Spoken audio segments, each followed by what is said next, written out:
Doctor கலைஞர் அவர் கவிஞர் கலைஞர் தமிழுக்காக முக்கிய தொண்டாற்றினவர். ஏன்னா இதை பத்தி நான் பேசுறேன்னு வச்சுக்கவே இந்த இடத்துல ஒரு மாதிரி அவமானம் ஆயிடும். ஏன்னா இந்த முதல்ல மேலே ஏற்றி பார்த்தவர் அவர், அதுக்கு பின்புதான் இதெல்லாம். அதனாலதான் இந்த தமிழை பத்தி நான் பேச வந்திருக்கேன். கவிஞர் தமிழர், டாக்டர் கவிஞர். இப்படி போறையில பேருந்து அதுல இருக்கிற ஒரு பல்கலைக்கழகம். அந்த கழகத்துல ஒவ்வொரு திருக்குறளோட ஒவ்வொரு வரிகள் இருக்குல்ல, அது முற்றிலும் நம் டாக்டர் கருணாநிதி கொண்டு வந்தது. அது மட்டுமா, தமிழை பயின்றவர்களுக்கு 20 விழுக்காடுகள். இது யாராவது செய்தீர்களா அந்த உள்ள காலத்தில்? அப்பொழுது நீங்கள் புரிந்து கொள்ளுங்கள், தமிழுக்கு முக்கிய தொண்டாற்றியவர், அரசியலில் என் தமிழ் மொழிக்கு தான் முதலிடம் என்று சொன்னவர், ஹிந்தி போராட்டத்தில் தமிழ் வளர்ச்சிக்காக தன்னுடைய உயிரையும் தியாகம் செய்ய விரும்பினவர் கலைஞர் என்றார்.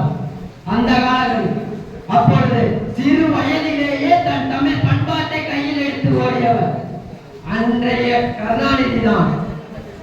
இப்பொழுது இறந்து விட்டார் என்பதுதான் மிகவும் வருத்தமானது. இப்பொழுது ஒவ்வொரு மருத்துவமனையிலும் சரி, முதலில் ஆங்கிலத்தில் இருந்தது, ஆனால் இப்பொழுதெல்லாம் தமிழில் இருப்பதுதான் மிகவும் மகிழ்ச்சியானது. ஏன் அவர் செய்த திட்டங்களில் தமிழில் வகுத்தியதில் அனைத்தையும் இந்த தமிழ் வளர்ச்சிக்கு ஒவ்வொன்றும் முக்கியத்துவமாக எடுத்துக்காட்டியது கலைஞரின் ஆட்சி என்றால் அது நாம் பெருமை கொள்ள வேண்டும். அது மட்டுமா, இப்ப உள்ள மாணவர்கள், கல்லூரி மாணவர்கள் அவரவர் துறையில் அதாவது படித்தால் போதும் என்பது அப்ப உள்ள கல்லூரி ஆண்டுகள். ஆனால் முதலாம் ஆண்டு படிக்கும் அனைவர்களும் தமிழில் பயில வேண்டும் என்பது நம் கலைஞரின் திட்டத்தின் மூலமாக தெரிவிக்கப்பட்டது.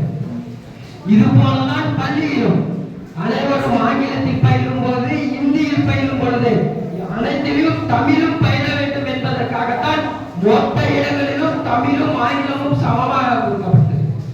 அப்பொழுது நீங்கள் அறிங்கள், நாம் தமிழராக இருப்பதற்கு கலைஞர் ஒரு முக்கியத்துவமாக இருக்கிறார். நீங்கள் கலைஞராக இருக்கிற